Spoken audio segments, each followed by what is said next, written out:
बहुत बहुत धन्यवाद आदरणीय बीजेपी के अध्यक्ष नड्डा साहब, जो आपने मुझ जैसे व्यक्ति को माननीय प्रधानमंत्री नरेंद्र मोदी जी, माननीय देश के गृह मंत्री अमित शाह जी, उनके साथ उनकी सहमति से मुझ जैसे व्यक्ति को आज अपनी पार्टी में शामिल होने का ये मौका दिया। मैं आभारी हूं मंच पे जो मौजूद हमारे प्रभारी अनिल बालूनी जी हैं। मैं आभारी हूं खास तौर पे प्रवेश वर्मा जी का, जो खास तौर पे इस मौके पे यहां पहुंचे हैं। मैं आभारी हूं अरविंद खन्ना जी का, मैं आभारी हूं मनजिंदर सिंह सरसा जी का, मैं आभारी हूं परमिंदर जी का कि आप सबके सहयोग से आज इस बीजेपी के मंच पे नड्डा साहब की हाजिरी में बीजेपी में शामिल होने का मौका आपने दिया। धन्यवाद नड्डा साहब। आप सभी ये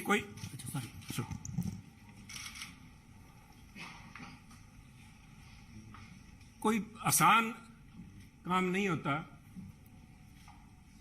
50 साल का संबंध मेरा कांग्रेस से है।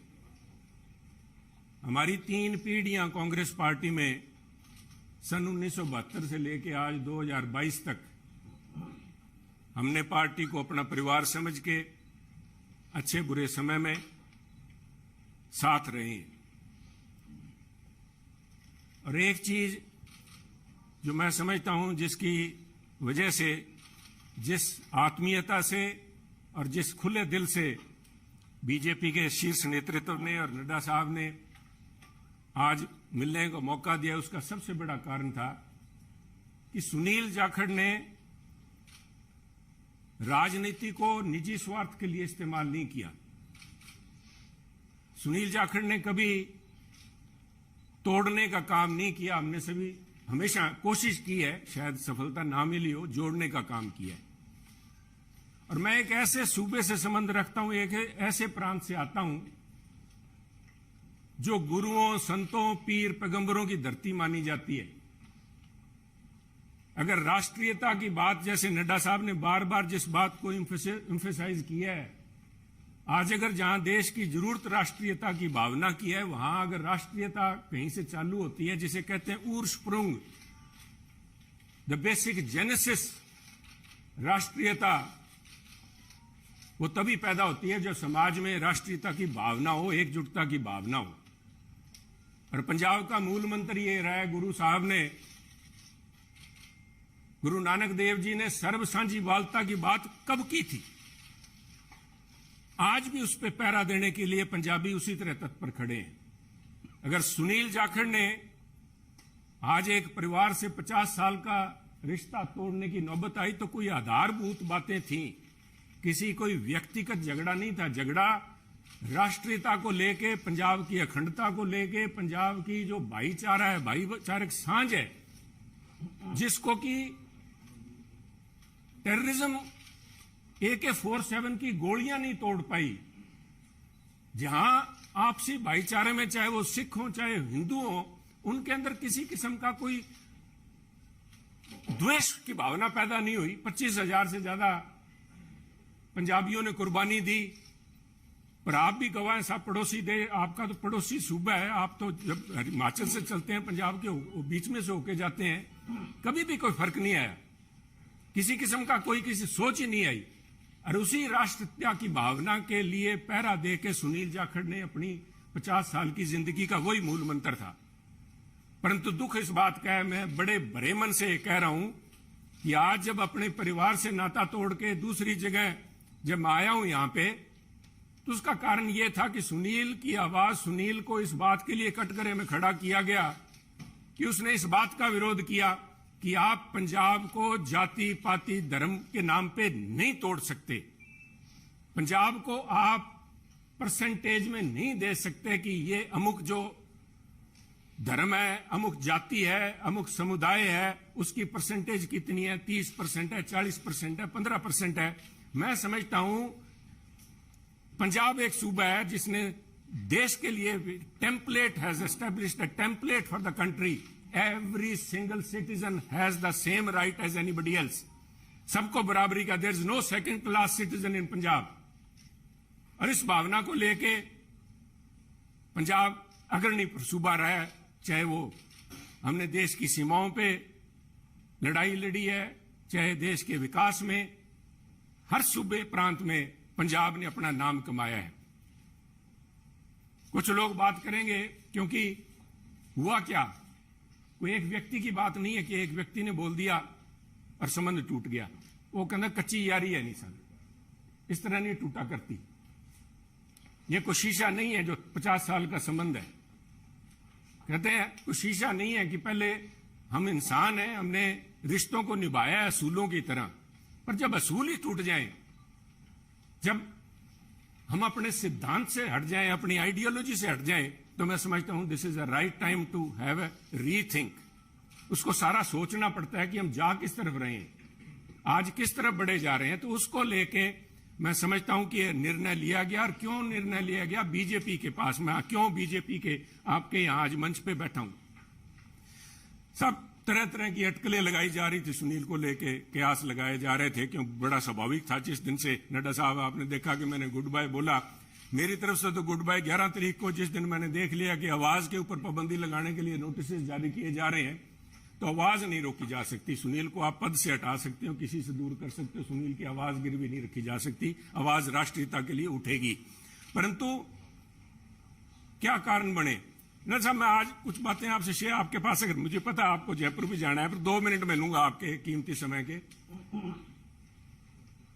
पार्लियामेंट के अलावा मुझे 1.5 साल पार्लियामेंट में काम करने का मौका मिला सरसा जी। पर उसके बाद पार्लियामेंट से बाहर मेरी मुलाकात हुई माननीय प्रधानमंत्री से, जब वो पंजाब आए। करतारपुर कॉरिडोर एक बहुत लंबे समय की मांग, बलूनी जी, जो सारे सिख समुदाय की नहीं, पूरे पंजाबियों की, जो भी व्यक्ति पंजाब से प्रवेश जी जुड़ा हुआ है, सबका था कि हमें करतारपुर साहब जाके हमें अपनी बात श्रद्धा नमन करने का, उसकी संभाल का, उस हमारे गुरु घर का हमें को मौका मिले।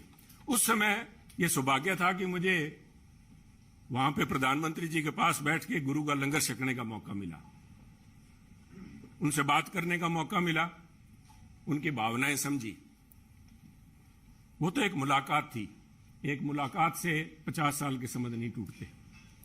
परंतु मेरा हमेशा ये भावना रही है कि पंजाब कुर्बानियां बहुत दी हैं, टेररिज्म के अंदर कुर्बानियां दी है देश की रक्षा के लिए।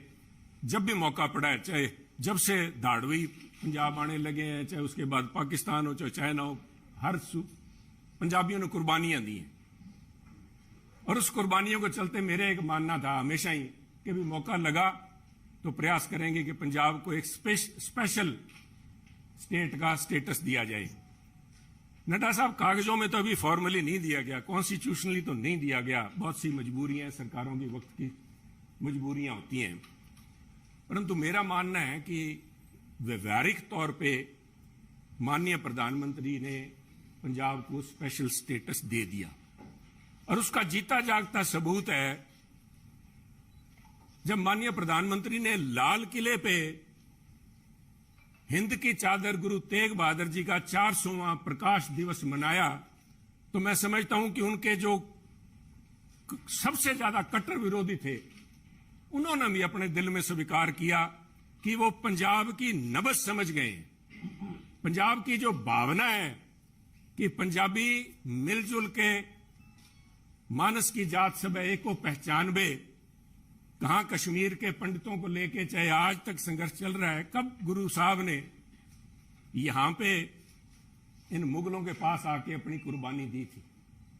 और मैं समझता हूं उस भावना को नमन है, उस भावना को जितना भी कहें, चाहे बहुत से माननीय प्रधानमंत्री ने अपने कार्यकाल के दौरान बहुत से ऐसे काम किए हैं, पर एक पंजाबी के तौर पे मैं, शायद किसी को अच्छा ना लगे, मैं समझता हूं ये जो उनका एक कदम था, ये एक इज अ लैंडमार्क।